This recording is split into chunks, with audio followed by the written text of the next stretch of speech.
Please, I can't sleep.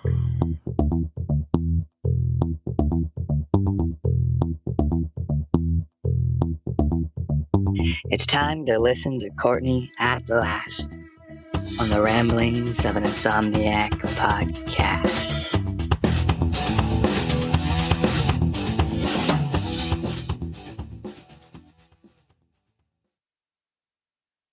Hi, welcome to episode 58 of the Ramblings of an Insomniac.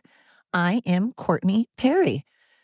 I really need to work on my introductions. I feel like I'm always like, hi, how are you guys? Hi, guys. I don't know. I sound so ridiculous every single time, but at any rate, oh my gosh, it got like windy all of a sudden. This is what I get for doing things outside, and there's a dog barking in the background. I've been listening to dogs bark all dang day. Ugh. Okay. So on that note, what has been keeping me up as of recently? Dogs. Dogs, quite frankly. All right, I have to get this off my chest. I think that I have discussed this probably too many times. But I'm going to do it again. One of the things that has been keeping me up has been people with their dogs. Oh my gosh. Okay. Anybody who's listening, please, I beg of you to listen to my advice. I promise you, if you listen, your dog and you will be much, much, much happier. You will be happy campers if you remember to do a couple of things. Dogs, like children, believe it or not, need and want structure and discipline. I'm not saying discipline has to mean, I'm not saying beating your dog. I'm not saying being mean to your dog, because for some reason people associate, especially nowadays, especially in today's day and age, people associate any form of discipline with negativity, and they think it's just terrible, horrible. And we're supposed to talk to our children and our animals and each other in like, hi, if it pleases you, I hope this doesn't upset you. And I hope that I'm not trying to hurt your feelings. And I just want to preface this by saying that I think you're wonderful and beautiful and magical, and rainbows shoot out your ass. And I just think you're the greatest thing since peanut butter. But if you don't mind, I would like it possibly if you could maybe lower your voice and maybe not, take my pen. I don't know. I couldn't think of an example, but point being, we have to talk to each other as if we are the most frail, breakable things. And it's ridiculous because we are creating children and dogs that just cannot function, that can't handle life, normal every day. Like, I get when big stuff happens, like I get if a dog is scared of lightning. Okay. And thunder. I mean, probably not lightning, but thunder. Okay, that makes sense. Fireworks. That makes sense. If your dog is scared of somebody because they look scary, they have a hood on and they're coming up to them in like maybe a gruff manner. Okay, those things are understandable, but oh my gosh, let me tell you, as somebody that works with dogs 40 hours a week and then also trains dogs and also owns dogs, let me tell you, as a groomer's perspective, as someone that works in a boarding facility, as someone that has trained dogs, and as someone that owns dogs, I'm telling you that it'll make your dog and you and probably your family and friends much, much, much happier if you really pay attention to the breed of dog that you get, your environment that you live in, and if you're very honest with yourself on what you are willing to do when you have a dog. Don't like now is not the time to make grandiose ideas that you're going to be running marathons and you're going to be out jogging and all this stuff. If you know that you're not going to do that, then don't kid yourself. Just be honest and be like, look, I'm not someone that wants to do a lot of exercise. So I need a dog that doesn't need a lot of exercise. And if you live in an apartment, you need to take that into consideration. If you live in the country, if you live in hot weather, cold weather, just so many things to take into account when you get a dog. The type of coat they have. Is it a thick coat? Is there an undercoat? Is it curly? Is it short? Is it a coat that needs to, I mean, all dogs should be brushed technically, I guess, every day. But if you've got a doodle, oh my God, y'all, ugh, doodles. Even the man that created the doodle said, "Holy forking shirt balls, what was I thinking?" I mean, that's not a direct quote, but you guys, doodles. They're putting poodles in everything. Every effing thing in the world has a poodle in it. A labradoodle, a golden doodle, a sheepadoodle, a Burma doodle, a Aussie doodle, a just every effing thing. The poor poodles, all the poodles in the world are being overbred like crazy town, and they're being stuck into everything. And it's creating a dog. Okay, so for example, a labradoodle or a golden doodle. I just want or a poodle, just a poodle, a standard poodle. I just want people to understand that there are different types of hair for dogs. And obviously, some dogs have short hair. Some dogs have long hair. Some dogs have curly hair. Some dogs have an undercoat. And you really, really, really need to pay attention to the type of coat your dog has. Because if you have a collie or an Afghan, for example, and you live in the country, well, obviously they have very long hair and they have very wispy hair, and it gets tangled very easily. And although it's wispy and stuff, it's like my hair. I have very, very, very fine, fine hair. And even though I have fine hair, it gets tangled up and twisted incredibly easily. I mean, barely a breeze blows and my hair is all like a rat's nest. And unfortunately, very long-haired dogs that have kind of thinner long hair are the same way. So if you're going to be in the country and your dog is going to be outside, fantastic. That's amazing. That's great. Not saying anything bad about that at all. I'm just letting you know that they're going to, of course, then get burrs in their hair. They're going to get, nature is going to get stuck to them. So you need to brush them, and you're going to have to brush them every single day. If you don't, then that's fine, kind of. The problem is the longer you go without brushing your dog, the more uncomfortable they are. They're now going to have mats. Imagine if you had mats in your hair and you just let them go and you never brush them. It's the same for a dog, only it's all over their body, not just on their head. It's over their entire body. So doodles, of course, have that curly hair. Some of them have more, like we call it cotton candy hair. It's kind of more wispy. Some of them have really, really tight curls. And we call them Velcro dogs because it seems like every single thing on earth just sticks to doodles. They're like Velcro. Everything sticks to it. And if they have that really tightly wound curly hair, it's incredibly impossible. It takes a lot of work to brush it out and clean it, bathe your dog and dry your dog and brush them out. And we don't want to torment dogs. Like, I'm not in the business of hurting dogs, of tormenting dogs. I don't want their grooming experience to be miserable. And we had a customer come in that had a Labradoodle. Now, keep in mind, when you say Labradoodle, the oodle part refers to a poodle. So they took a lab, a poodle, Labradoodle. There's a chainsaw in the background. Sorry. So this dog, I'm not exaggerating at all when I tell you this. He was only 10 months old, and he looked like he had dreadlocks. He looked like, I forget what those dogs are called. Oh my God, I forget what they're called. Their entire body is all looks like dreadlocks. I should know this, and my mind is blank because today is my Friday, so my brain and I just got off work. At any rate, his entire body, the poor guy, had dreads, essentially dreads. Well, that does a couple of things. One, it's not comfortable because, again, imagine if you had dreadlocks all over your hair, not on purpose. It's not comfortable, and we can't brush that out. We cannot brush out dreads. You don't brush out dreads. You cut dreads out. And you do that because obviously you can't brush out a dreadlock. It's way too tight and you would hurt yourself. It would hurt. It'd be very painful and very time consuming. And we don't want to do that to dogs. Again, we're not in the business of hurting animals.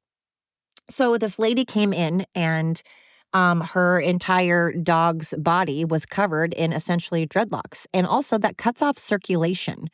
And her dog had balls, big old balls, and he had dreadlocks that were making his ball sacks stick to the side of his leg.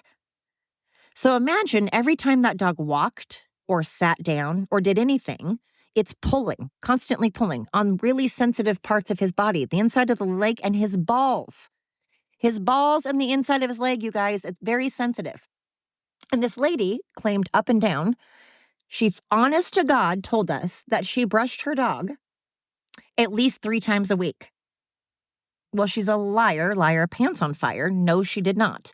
And she did not want us to shave her dog because she said, and I quote, this is a quote, "I love that my dog looks like a Muppet." Now, for those of you who are not in Generation X, you may not know who the Muppets are and looks like a Muppet. I mean, there's all different Muppets, so I guess it depends on which one you're referring to. But oddly, when you say a Muppet, people just know what you're talking about. But just imagine a black dog the size of a poodle covered in dreadlocks. And she wanted us to brush this dog.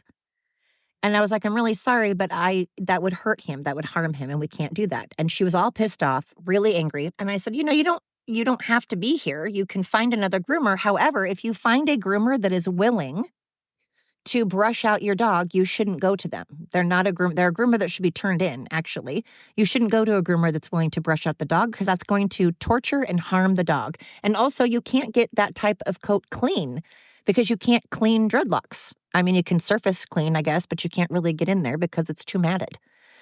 And when you have mats that are stuck to the side of your body, that shit needs to be cut off. And this woman just insisted up and down that she wanted to keep her dog fluffy and didn't want it. Honest to God, she said this. She said, well, I don't want my doodle to look like a poodle. I've never liked the looks of a poodle. And I'm here to tell you, when you get a labradoodle or golden doodle or sheepadoodle, more often than not, they look, or their hair at least, I'm not saying their color, but their hair is almost always like a poodle. Yes, once in a while you get the more wispy stuff. Yes, once in a while you get the more fluffy stuff. Yes, once in a while you get curls that aren't as tight and compacted. But more often than not, you get the very curly, tight curls. And she said, I don't want my doodle to look like a poodle. I don't like how poodles look. And I said, okay, that's understandable. I understand if you don't like that look, but you do understand that you have a doodle, meaning part lab and part poodle. Half of this dog is a poodle. I can't make a Chihuahua look like a Newfoundland. I can't make a German Shepherd look like a Pyrenees. Nor can I make a dog that has a doodle, especially a doodle that has dreadlocks all over it. She wanted me to make it look all fluffy and foofy. And I said, well, we can start over once we shave him down. Once we get him shaved, we can then start the process over and you can start growing out the hair. But you really need to brush him at least once a day. And also, people, there's a way of brushing. I'm not saying this snotty. I'm not trying to say this condescending. That sounded kind of shitty and I didn't mean it's shitty. Sorry. But there's a saying, did you brush your dog with a spoon? And that just means when you brush your dog's hair, I did not know this. I had no idea until, sorry, I'm going to take a sip of my drink. One moment. Okay, sorry, had to have a drink. When you brush your dog's hair, you need to not just surface brush. That's kind of a tongue twister for me. Surface brush. You have to lift up the hair and then brush down. lift up the hair, brush down. So you're getting that undercoat. You've got to get the layer that's closest to the skin. It's hard to describe when I don't have a video.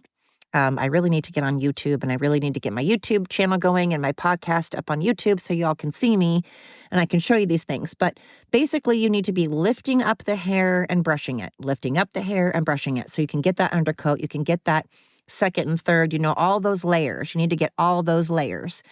And if you have a husky or you have a German Shepherd and you have dogs that have that undercoat, it's very, very, very important that you get that undercoat cleaned. Otherwise, it's going to get compacted. It'll get really compacted, and it'll be even harder to brush out later, and it won't ever get clean. They'll never really get clean, and it's hard to wash out when it's so compacted. You have to like blow it out first, and it's kind of a pain in the butt.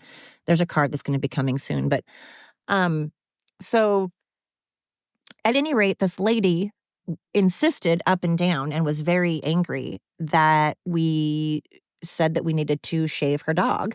And we were very honest and said it's going to have to be pretty short. Like, you're going to have a shock. It's going to be vastly different. You may not like it, but we need to, and we're going to have to start over.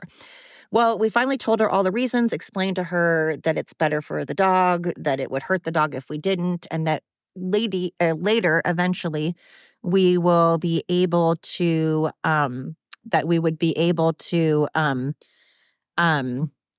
sorry, they slowed down, as I always tell you people, which is very sweet. They slow down, one, because they want to make sure I'm okay, and also because they're nosy and want to know what I'm doing, which I do the same thing. So anyway, but I said, well, we can kind of start over. And then if you want to keep your doodle on the fluffier side, okay. But again, remember, if you keep your doodle on the fluffy side, and she lives in the country, and her dog apparently is out all day, running around all day. And I said, look, I agree. I think doodles look adorable when they're fluffy. They look cute, adorable. But you need to have what best fits your lifestyle. And if you don't think you can fully commit for real to brushing your dog at least once a day, and I said serious brushing, not surface, but actual brushing your dog every single day, then you cannot have that. You can have that fluffy lifestyle, but he's going to end up going right back to being all matted again. So long story short, she finally was like, okay, I get it. We'll do it short. And I kept saying to her over and over again, I'm going to show you a picture of what he's going to look like. And I showed her several pictures of people that are groomers will know this, but I used a 7 blade, and that's pretty short. And I said, look, you're going to have a shock. He's going to be short. Not going to lie to you. You're probably not going to like it. Here's what it's going to look like. She finally was like, cool. And then picked up her dog, and she was like, oh my God, I don't like it. And she was all pissed off. And then she was like, okay, I understand though. I get it. It's fine. And then 2 weeks later, her dog got out. By the way, she told us that her dog had already got out once for like 3 days, and she had to try to catch it. And then apparently, so she called us 2 weeks later, and apparently her dog had gotten out again. And one of her neighbors had called her and said, there's a dog running around that we thought was your dog, but it didn't look like your dog because he had really short hair and looked like a really short, shaved down poodle. And she's like, and that just did it for me. That did it. I couldn't handle when my neighbor told me that my dog looked like a poodle. I didn't want my dog to look like a poodle. I hate poodles. And I just don't understand why you guys had to go that short. And I said, well, I am sorry that you're upset. I'm sorry that you don't like it. But remember, we talked about this. We discussed why it was necessary, and you were on board with it, and we didn't have to do it. I said, we did not have to do it. I told you several times, look, if we don't have to do this, you can take your dog home, or you can try to find another groomer or whatever. But if you're going to go with us, I'm not going to brush your dog out. That's horrible to do to the dog. I wouldn't even be able to anyway, even if I wanted to. I couldn't, because it's like dreadlocks and you can't brush out, like it's impossible. But if you want to go somewhere else or do it yourself, you're more than welcome. And she's like, oh, I didn't know that. I didn't know that I could go somewhere else. And I'm like, you didn't know that you had other options? I'm like, of course you have other options. And we discussed that you had other options. And I'm not going to lie, at this point, I was being a little snarky, and I was probably not being the most professional. But this woman and I had talked numerous times. But anyways, the fact that she didn't want her dog that's half poodle, that's like me being like, I'm half Hispanic, but I don't want to look Hispanic. Or me being like, I have blue eyes and I just, well, no, that's not a good one because you can get contacts. But I can't make, like I said, I can't make a Chihuahua look like a freaking Newfoundland, and I can't make a Newfoundland look like, a Chihuahua. So I don't know how to make a poodle, half poodle that came in with dreadlocks. I don't know what she expected me to do, but at any rate, here's my point to that incredibly long thing is that please, please, please, please, people, it will benefit you and it'll benefit your dog if you get a dog that has a type of hair that you are willing to deal with, and that you are, and I don't mean willing as in it just sounds good in theory. I mean, be honest with yourself. I have all short hair dogs. You know why I have short hair dogs? Because I know that in theory, it sounds great that I'm going to brush them every damn day, but I'm not. I'm not going to brush my freaking dogs every day. Are you kidding me? No. Hard pass, especially since I got this job, especially because now I groom dogs and bathe dogs and brush dogs all damn day and clean up poop and all that. The last thing I want to do when I get home, just like a housekeeper, probably has the dirtiest house in the world because they've been cleaning all day. They don't want to clean. Landscapers probably have kind of a shitty yard because they probably don't feel like doing anything with their yard after doing it all day. Well, I have short hair dogs because I know me and I live in the country. And because I live in the country, I need dogs that are easy to maintain and easy to bathe. Again, if you have a border collie or an Aussie or a Malinois or a German Shepherd, please, please, please, or a Husky, please, for the love of God, don't live in an apartment. If you're going to live in an apartment, please, for the love of God, be someone that will do a massive amount of mental and physical, both. It cannot just be mental. It cannot just be physical. You can't throw a ball for those breeds of dogs. The breeds of dogs that I mentioned are not ones that are going to get tired quickly from just throwing a ball. They're way too intelligent, especially a border collie. A border collie is literally the most intelligent dog. They call him the Einstein. Just don't get a husky or a border collie or a German shepherd or a Malinois or an Aussie. If you are a lazy person or a person that lives in the city in an apartment, because you're going to have a lot of issues.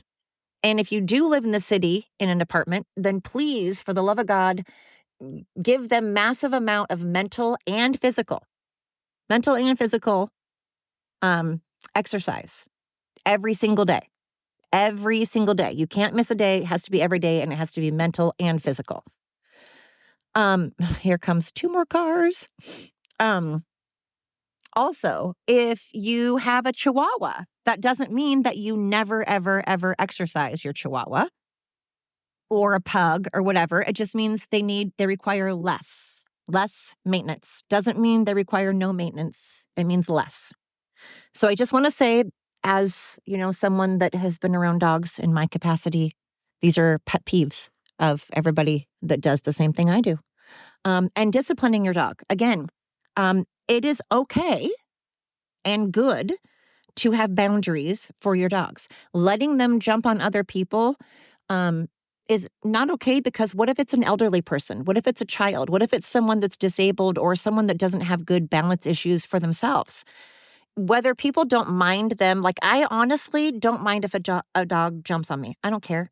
But I'm not going to promote it because it's just it's bad habit. And they could hurt a child. They could hurt an elderly person. They could hurt somebody that's unstable.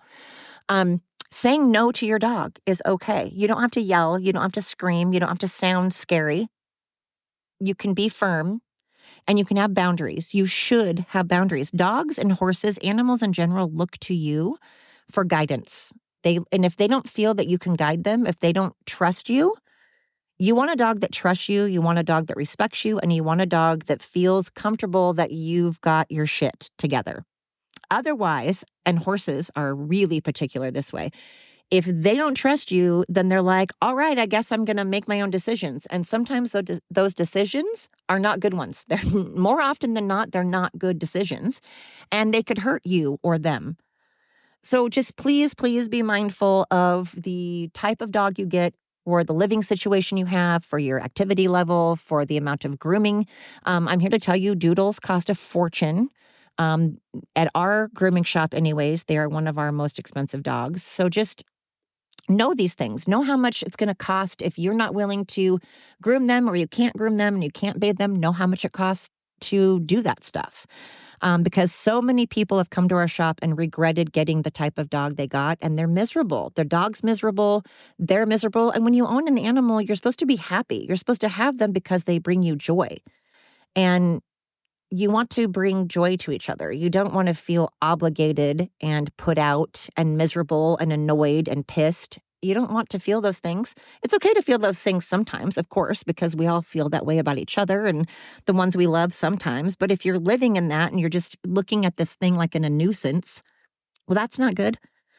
So just do yourself and the dog and everybody else around you a favor and just make sure that you are disciplining your dog, that they have the boundaries that they need, that you're looking at the type of coat they have and make sure that you're willing to do the grooming they need. And if you're not, that you're willing to pay for it to get done and you're needing to maintain it often.